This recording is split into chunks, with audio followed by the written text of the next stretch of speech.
નમસ્કાર, ગુજરાત 18 લાઈવમાં આપનું સ્વાગત છે। નિર્જલા એકાદશી નિમિત્તે સુખધામ હવેલીના ગિરિરાજ ધામમાં વૈષ્ણવોની ભારે ભીડ જોવા મળી। ધન્ય એકાદશી, એકાદશી કરીએ વ્રજ સુખ આપજે।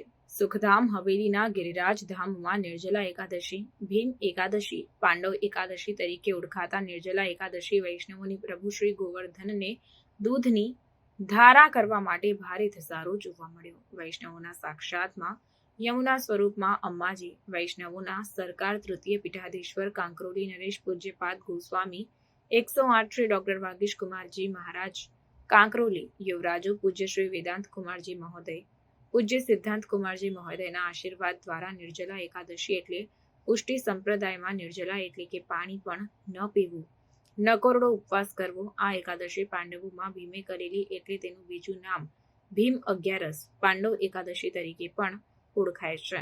એકાદશી કરવાથી સર્વ તીર્થોમાં સ્નાન કર્યાનું પુણ્ય અને સર્વ પ્રકારના દાન આપવાનું જે ફળ મળે છે તેટલું આ એકાદશીનું મહત્વ છે।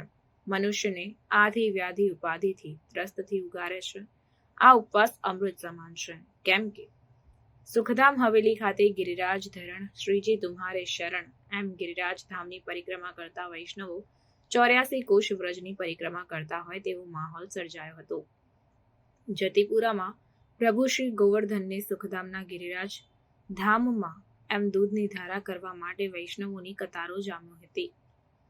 સાક્ષાત જતીપુરા ધામ બન્યું હતું। હવેલીના મુખ્ય સચિવ મહેન્દ્રભાઈ જોશી, કાર્યાલયના કર્મચારીઓ, અન્ય ક્ષેત્રના કર્મચારીઓ ખડે પગે રહી ખૂબ જ સુંદર વ્યવસ્થા કરતા જોવા મળ્યા હતા।